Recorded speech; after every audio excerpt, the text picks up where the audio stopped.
Hello बच्चों, आज हम हिंदी अनिवार्य कक्षा 11 के कबीर के बारे में पढ़ेंगे। तो जब किसी कवि या लेखक की बात आती है तो सबसे पहले उसके साहित्यिक परिचय के बारे में बात करते हैं, क्योंकि आपके कवि या लेखक किसी दोनों में से किसी एक का साहित्यिक परिचय पेपर में 4 नंबर का आता भी है। इसलिए अगर हम साहित्यिक परिचय की बात करते हैं तो साहित्यिक परिचय के अंतर्गत आपको लिखना क्या होता है।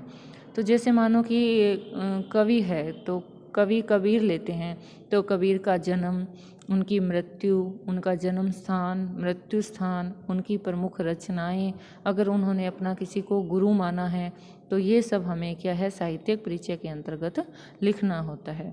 तो आज हम जानेंगे कबीरदास के बारे में। तो कबीरदास का जन्म सन 1398 में वाराणसी के पास लहरतारा में हुआ था।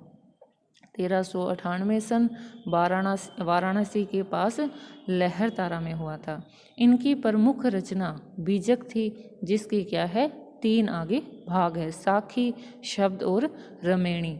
इन तीनों में क्या है इन्होंने अपने पद लिखे हैं। इनकी मृत्यु हुई थी 1518 में बस्ती के निकट मगहर में।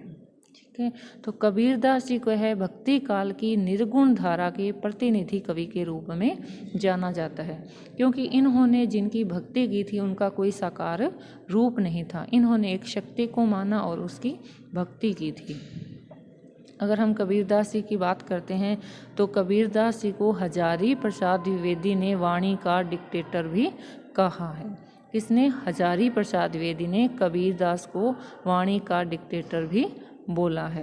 इन्होंने खुद के बारे में ये कहा था कि मसी कागत छुयो नहीं, कलम गही नहीं हाथ, यानी मैंने आज तक कभी भी कागज़ को, कलम को हाथ नहीं लगाया है। इससे यह प्रमाण मिलता है कि ये अनपढ़ थे। इन्होंने जो दुनिया में देखा सीखा उसी के बारे में इन्होंने लिखा था।